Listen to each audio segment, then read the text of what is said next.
Good afternoon, ladies and gentlemen, boys and girls, nans and granddads, cats and dogs, Chaz and Dave. Welcome to Tales from a Nobody, episode 3, and I am a nobody. This week, Cheeseboards. Keyboards in Crane songs, lots of keyboards, lots of samples, lots of things. Let's talk to this dinosaur. This dinosaur was thrown on stage whilst I was playing keyboards in one of the first shows that I did for Cranes, and I picked him up and he lived in the keyboard case on every single show that I've done, and he sat on the keyboards and looks out over everyone, and I've still got him. So don't know who threw him, but thanks, I've still got him. Keyboards, or equipment in general. A couple of things I missed off of last episode, as I always do, equipment-wise. Mr. Mark Frankham, for his guitars, for virtually his whole reign in the Cranes, he used for his guitar a Roland GP16. And he had a 200 watt power amp and 2 PVPA speakers. That's what he used the whole time. Mark still has this set up. It still works. He hasn't got the power amp or the PV speakers. He's got the GP16 still, with all the Cranes patches still in it. Working. Totally working. Brilliant. Fantastic. If you track Mark down online, it's quite easy to track Mark down. Maybe he'll put some of those patches up. I don't know. I don't want to speak for Mark, but he has still got that stuff. So, yeah, hit him up. I'm sure if he has time, he's a very, very busy man, he might put something together. So, Matt used a Boss ME5 that he actually got from Mark, but none of us can remember what he powered it with on stage. Can't remember if he went straight through the desk or what happened. Don't know. Anyway, keyboards. Tour stories. Thanks, Laura, for reminding me of mashed potato tour story. Here's a tour story. This is a good one. Population 4 tour. So Manu was drumming. It was towards the end of the tour, and it was in France. I can't quite remember where, although I can picture the incident quite well. So it's after the show. We're in the sort of dressing room, hospitality area. It's quite a big area. And there's the normal stuff. There's food, there's pizza and things like that. And there's a microwave oven. You go and heat your pizza up or whatever it is you want. And you're chatting to people. So what do you do when you chat to people? You chat to people and you say, oh, yeah, I'll do it. And you get your food and put it in and take it away and whatever. You don't pay much attention to anything. Anyway, Jim was in front of me. And Jim was rabbiting on to someone, pops his pizza in the microwave, puts on for a minute or so, however long. He's chatting, waiting. Takes his pizza, off he goes. I come along and I go to put my pizza into the microwave oven, and then I stop and I go and find Jim and say, Jim, how much of that pizza have you eaten? And he had eaten about 2 bites of it. I said, spit it out. Why spit it out? Because when I opened the microwave oven door, there was an exploded rat inside the microwave. So I didn't put but Jim wasn't looking. So who looks when they put stuff in if you're chatting? Who looks? He exploded a rat. So luckily Jim had 2 bites of his pizza and he was okay, and we gave the promoter hell. Me and Simon, the tour manager, we both said we were going to sue him, and Simon was saying you should kiss my boots to be sorry. it was quite funny. Jim was okay. That's a funny story. Not if you're Jim, because you just ate bits of a rat, I suppose. Is it any different from eating some fast food chains? I don't know. Anyway, keyboards.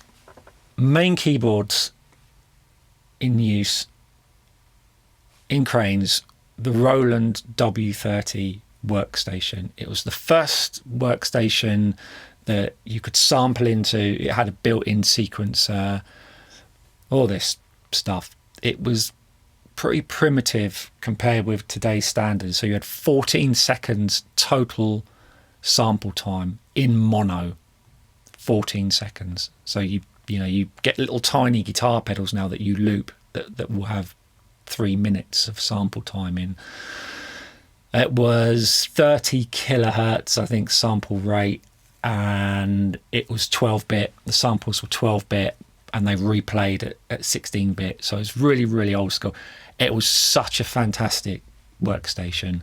Had 8 outputs on the back. Jim used it for, if anyone's got a Rusty Electra album, all the orchestral stuff on there, the majority of the orchestral stuff, W30 sounds. You had to load the discs in, so you'd load in, for Crane's shows, if it was piano, you'd load the piano disc. There was no hard drive, all floppy discs. I've got all the floppy discs up there still, but they're sort of buried, and I should have, you know what a floppy disk looks. Well, if you're over 40, you'll know what a floppy disk looks like. And if you're under 40, then I don't care. I don't care. People under 40. Why would people under 40 watch this? Old man prattling on. Anyway. So W30, piano sounds, sample sounds, a lot of the bass sound you hear on Example Everywhere, they were Roland R5 drum machine bass sounds. So Jim really liked the bass sound off the Roland R5 drum machine. So you'll hear that a lot on songs. I think you'll hear that on Adrift as well. I think that is, I'm not sure. Going back further, stuff like Heaven or Bliss, I think was Tim Daniels, the legendary Tim Daniels Simmons kit. Don't triggering off of that. I'm sure it was. I'll have to double check. Maybe I should have checked before I started doing this podcast. That's an idea, to try and think of things before I start rabbiting on. But I'm a gambler, me. I just go off in different directions. So W30 was the mainstay for a long time. Many a times I had a W30 in pieces in dressing rooms because the keys would get sticky or they wouldn't work, and I'd be cleaning them. So I got to know that keyboard very, very well. I owned one. Jim owned one. Jim's got my one at the moment because we try and, his one died. There's the disc drives that go in them, and they're old now and they're difficult to get. But we try and keep them going because over the years you transfer the sounds and they never quite translate properly. The original W30 string sounds and piano sounds, they're just not quite the same when you convert them over to a different format. But it was the W30 who did a lot of work. I used to write my set lists and what disc to load, and then when the song finished, what the next song that keyboard would be playing, so I could stick the disc in and load it, because it took 45 seconds to a minute to load the disc in, and it would churn away, and sometimes you couldn't put two songs together because there would be a W30 disc load. It must be completely foreign to any sort of young musicians these days, have to wait that long for one sound to load, or only have one sound going at once, and then you have to do something to make another sound come in.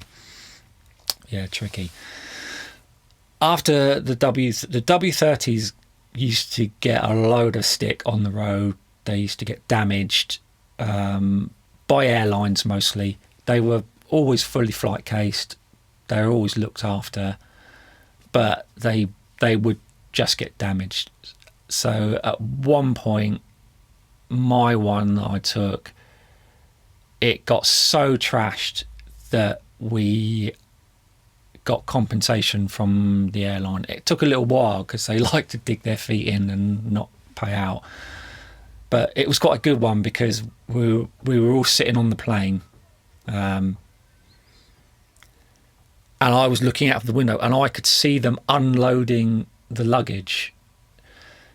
And on all of our stuff, it's all properly flight cased up. It's all really, really good stuff, and always it's got all fragile written on and handled with care. And the guy, to be fair, although why should I be fair? The guys unloading the plane were doing it to all the luggage. There's quite a drop on there, and there was a truck, and the guy was just literally throwing the stuff up in the air, and it was going everyone's luggage, everyone. It was happening to everyone. And I saw our stuff come out, Jim's equipment and stuff. Oh, smash onto this thing. Oh, and I saw the keyboard. But I filmed it on my phone. I filmed them doing it, and the airline didn't want anything. No, that's not happening. And I showed them, and I literally said, you can either pay the compensation out for the damage of this, or I can put this film up as evidence on something like, I don't know, somewhere where not many people go, YouTube maybe, something like that. And oddly enough, they paid out all the money for the W30, which was cool. So with the money from the W30, I managed to track down 2 Akai S5000s samplers, and I then transferred, and I got 2, and Jim had 1 and I had 1, and I put a hard drive in mine and a backup in mine, so that we could now load everything. Would be loaded all the time. It was awesome. So I converted all the sounds over to Akai S5000 and lost some of them. And then Jim did a load of new work with the 5000 because it's a really good sampler. I used to have mine, but I've given mine to Jim now. I don't know if he's still got it or it's still around anywhere, but I don't use it anymore. So Jim did a load of new sampling with the Akai, and we moved away from the W30, and the library got moved over. And then the Akais started getting a little bit old and a little bit bulky, especially to fly into shows. So they were about the size, if you can see this unit here, which is 3U, which is about that. By that, they were quite bulky and they're quite delicate to rattle around. So then we moved over, and I ran the sounds I loaded them into Logic Pro on the Mac, and there's a sampler in there called the EXS24. So I loaded them all into there, and then there's an accompanying program called Mainstage, which is geared towards live playing, keyboard live playing. So I sorted all the sounds out in Logic, and whatever you sort out in ESX24 in Logic, you can port straight into Mainstage. So then we were running them all off of I was running them all off of a laptop. So again, that was another generation of transferring the sounds over.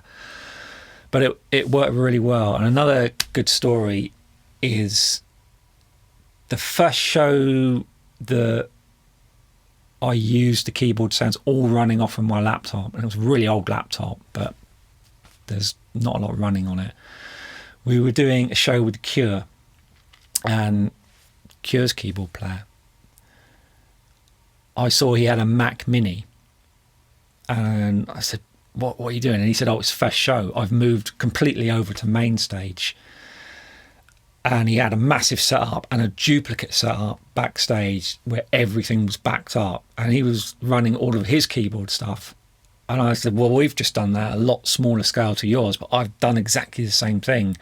And we had that was a nice coincidence. So we were both running the first time our keyboard sounds off of Mainstage, and that's sort of how it still is now.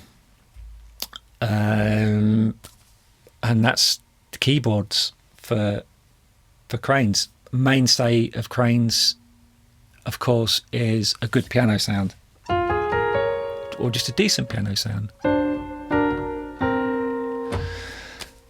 Pianos feature a lot in Cranes music. So originally it was also, if you hear Forever, Far Away,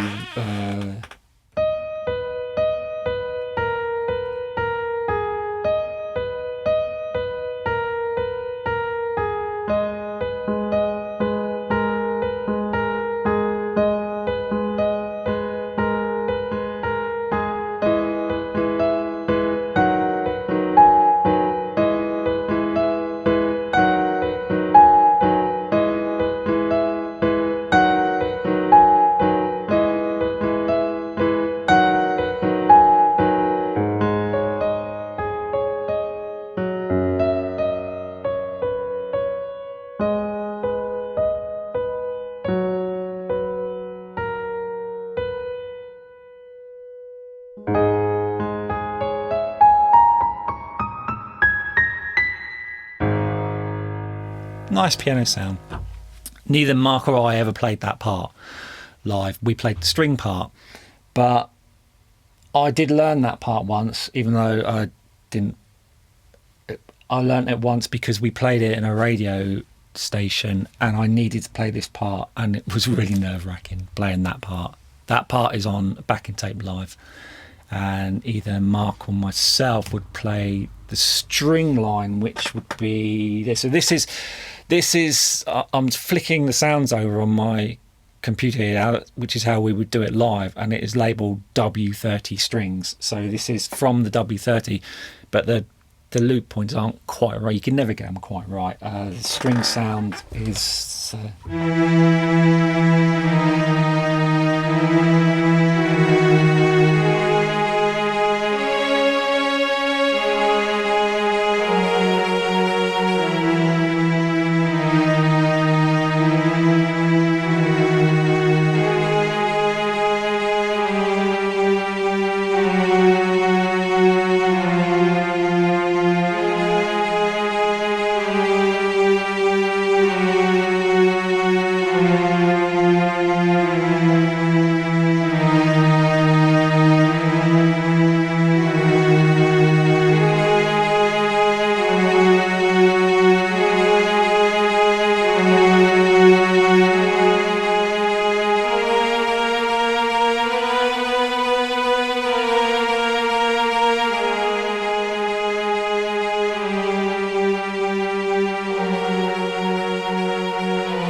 string sound. You'll hear that string sound on Paris and Rome. You'll hear that string sound on lots of Crane songs. Very, very good sound. But you get the... So you hear that? It's the loop point. It doesn't do that on the W30. The loop point's not quite right. The higher you go, well, you hear the loop. Bugs me, but whatever. So keyboards, string sounds, classic ones, W30, fantastic. Steve Hoff we have to thank for that. Steve Hoff, who owned and ran Crystal Studios, he gave Jim and I the piano and the strings disc, and plus a load of other stuff as well, used on lots and lots of recordings. Other things samples were used for, stuff like Dada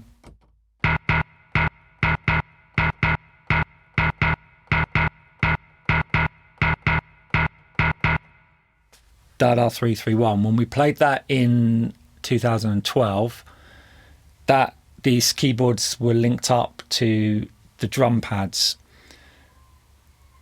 So Mr. Matic, the drummer, he could trigger that. So he actually played that on the drum, and I just patched it in for him on that song. and then he would hit the drum, and as he hit the drum, he would hit that sound, so he could play the beat. It was cool. It was cool doing that. So it's stuff like that. Other things Jim would sample. Jim will layer up lots of samples, and then it's just either triggering or playing the samples. So you got things like Inescapable.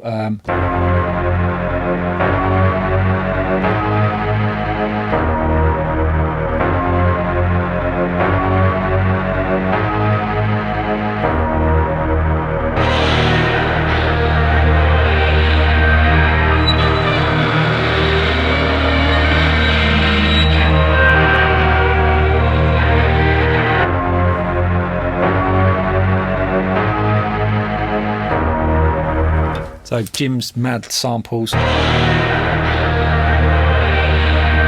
Brilliant. I think we might have got that off of the record.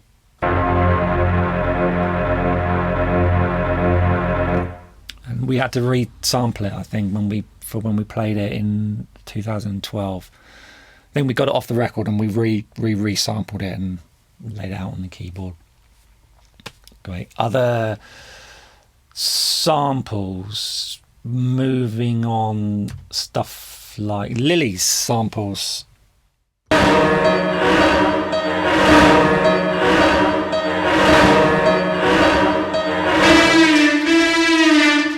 So really good samples. This loops around,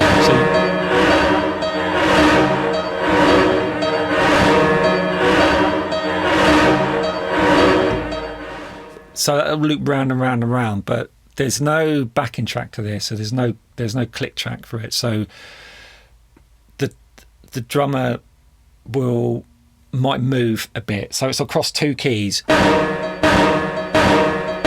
So the drummer in this, because it's a loud song, might not be able to hear what the keys are doing. You don't want the drummer to play to the keys. You want the drummer to get that at the start, which is why we always start it with.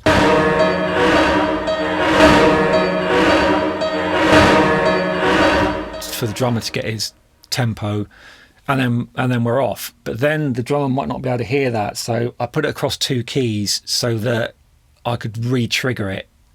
Or well, actually, I don't play this part anymore. Ben plays this part. So when the drummer's playing, as the drummer's playing, you can re-trigger it with the drummer if the drummer speeds up or slows down a bit. And that one, it's just what it is. But Johnny Mattick's a good drummer, so he stays in time with it. John Callender always stayed in time with it, and Jim, when he drummed, was just like a metronome. It was pretty awesome playing when Jim drummed in the band. No one drums quite like him. I'm sure Mark will agree with that. Awesome drummer. I was talking to Tim Daniels. Tim Daniels was Crane's sound engineer from when they started right up to about 1998, 1999. Something like that. Something like that. A numerical year as opposed to a Bronze Age or Iron Age year. And he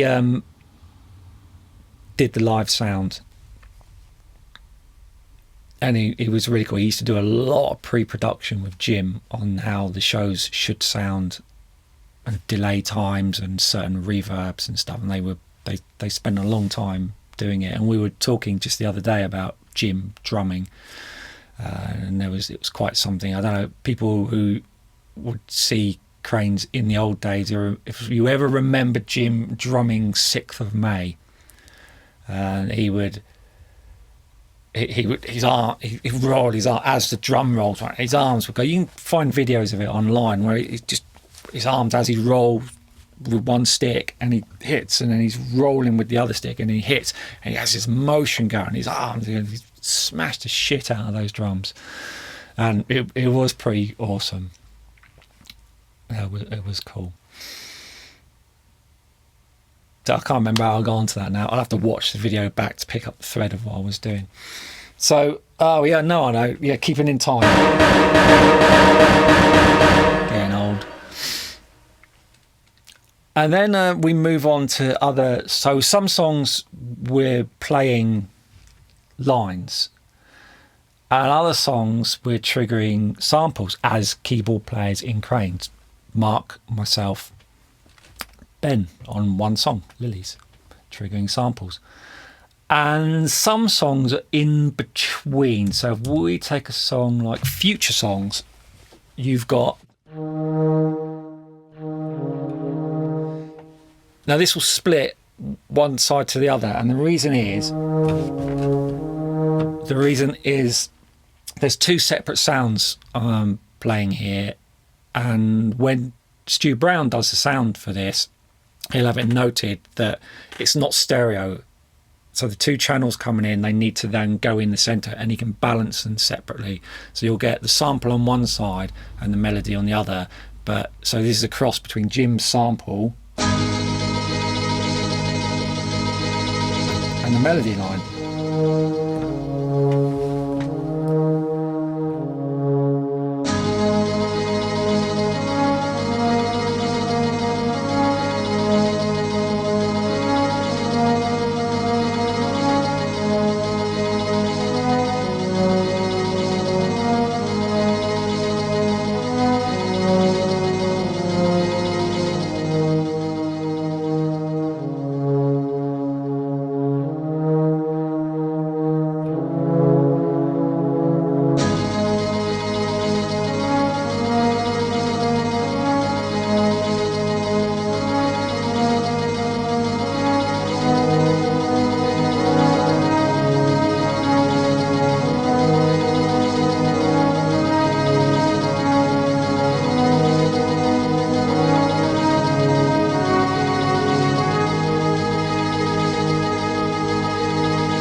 So you get both things going on at once. You will get a sample and the melody line to be played.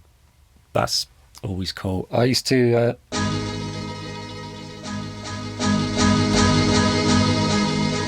sometimes I fix that sample so that it's one volume. It doesn't matter how hard I hit it, because sometimes in the heat of the moment I might hit it really hard and then hit it really softly, and it probably drive Stu Brown mental. So I would usually fix that. I don't know why it's not now. Old patch maybe, who knows. So there was lots of that going on the Future Songs record. Stuff like Flute Song, which is it's one of Jim.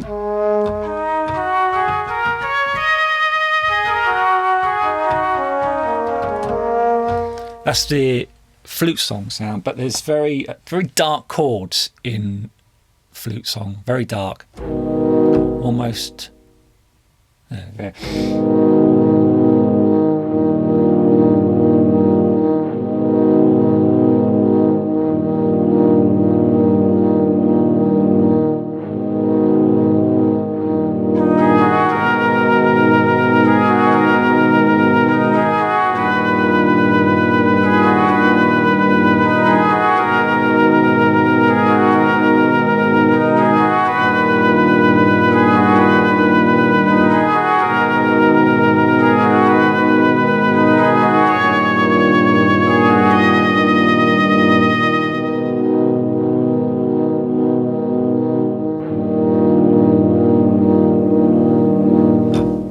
Nice song to play, that one.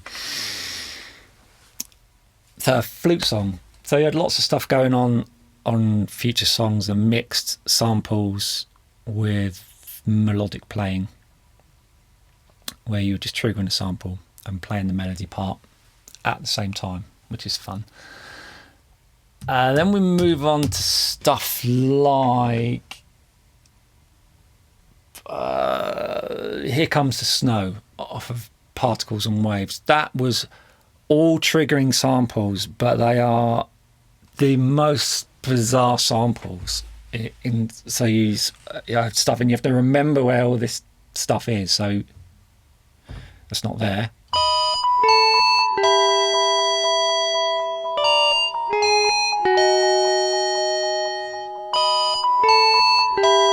Here Comes the Snow.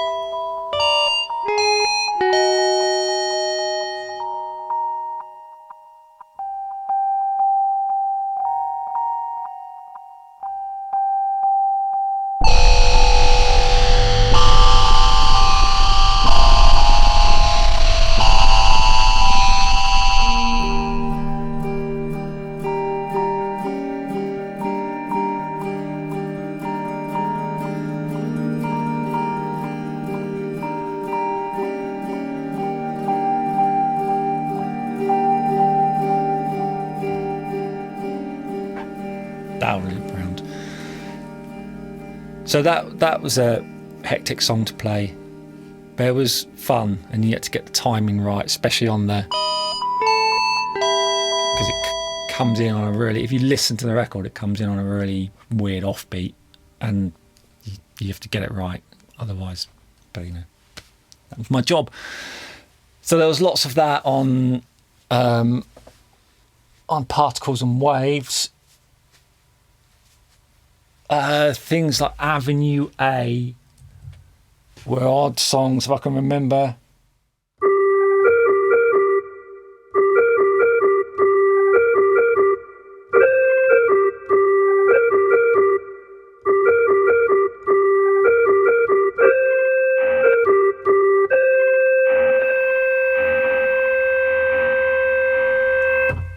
Jim's sample, simple part to play.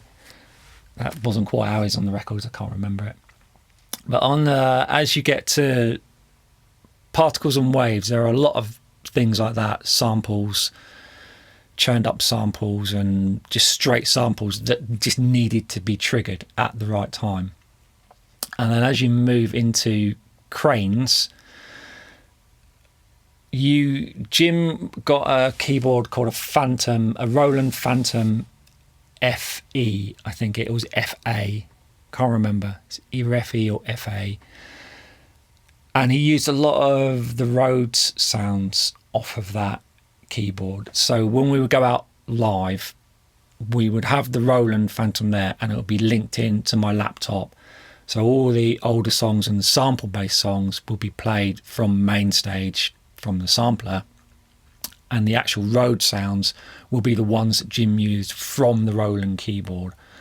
And a few of those songs got a Rhodesy type sound. This isn't quite right, this sound, but when you get to Crane's record, there's a lot of Rhodes and straight pianos on there. There's not that many that are sort of samples that Jim's messed with. He's sort of Rhodes and piano are the basic ones.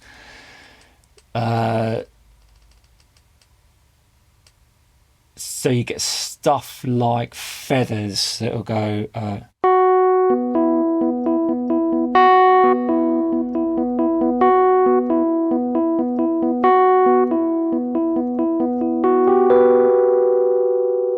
stuff like that.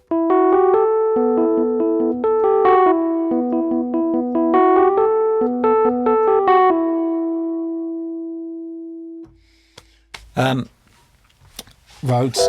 What else do we have of Rhodes? Stuff like Panorama, which is just a C scale running all the way through it, but it's the way it's timed, so it's literally.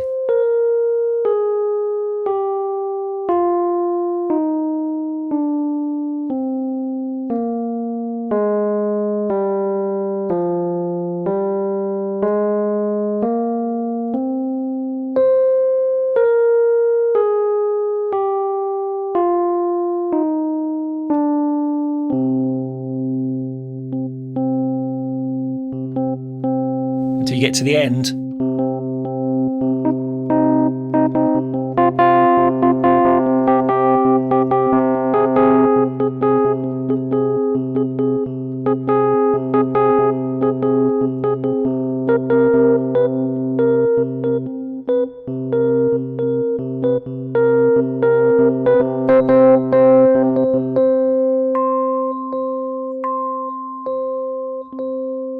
That's the different parts of Panorama.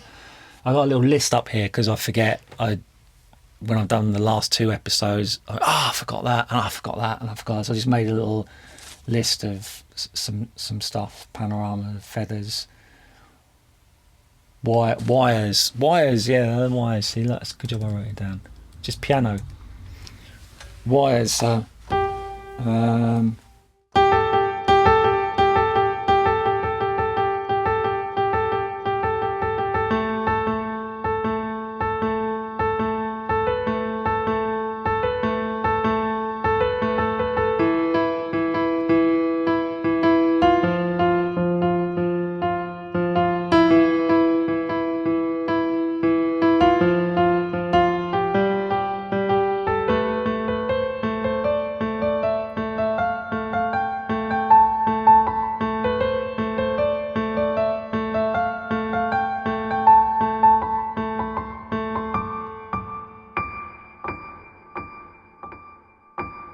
Wires, just straight piano.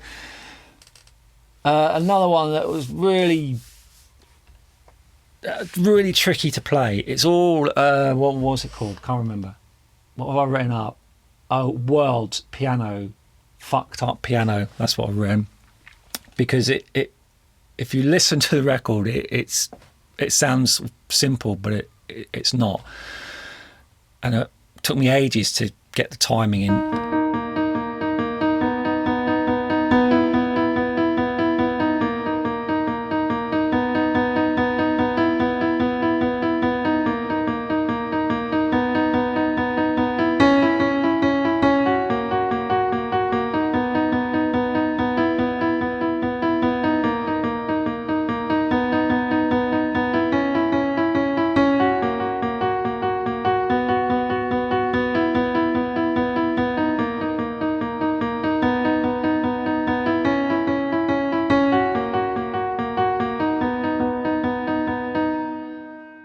Those are the parts in it, but it does it in really odd sections in the song, and I had to write it out in rehearsals. I had to write it out, and then I got it in my tiny thick skull, and everything was okay. That was Here Comes the Snow, light song on Particles and Waves. I did actually learn that.